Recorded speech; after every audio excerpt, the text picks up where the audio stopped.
You open your eyes, and before you've even thrown off the covers, your heart is already racing. A quiet dread settles in your chest, filled with endless loops of what-ifs and worst-case scenarios. It's a common pattern. We wake up late and immediately reach for our phones. We scroll through feeds and let our minds drift into yesterday's regrets and tomorrow's stressors. We often treat this slow, unstructured start as a form of rest, a little extra time before facing the world. But physically and psychologically, staying motionless while the mind wanders is actually a trap. By giving yourself zero immediate responsibilities, you hand your brain a block of empty time. That idle space is exactly what internal doubts and fears need to gain a foothold. It leads to a central question. Why do we willingly give our minds the free schedule required to invent problems that haven't even happened yet? There is a direct relationship between physical momentum and cognitive chaos. When physical movement stays at zero, internal brain activity spikes.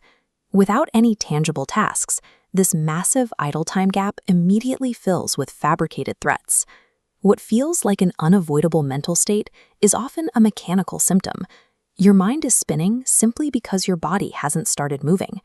There is an ancient mechanical counterapproach to this, the 4 a.m. protocol of immediate disciplined action.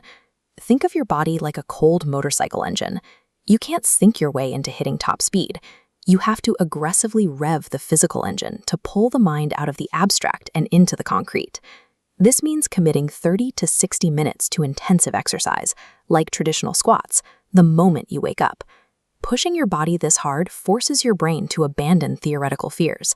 It snaps your attention entirely into the reality of the present moment, just to manage the physical exertion. This physical action is the necessary first step. It overrides the paralysis of overthinking and forces the mind to align with the needs of the body. Once your body is awake and the engine is running, you have to maintain that momentum.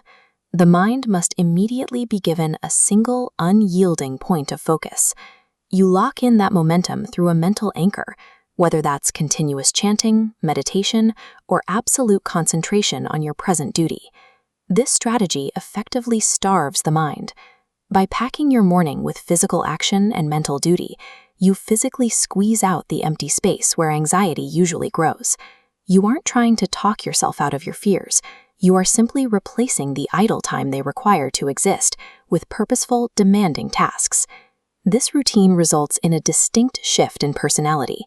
You stop being driven by passing impulses or physical laziness, and instead operate with a steady, consistent energy. It's a sharp contrast to the way many people drift through their mornings, distracted by digital feeds, searching for ways to numb the anxiety their inactivity is creating. When you are no longer paralyzed by your own internal chatter, you gain the capacity to actually serve the people around you. Mastering your own impulses makes you a reliable pillar for your family, and a society built on reliable, disciplined individuals is what creates a stable nation.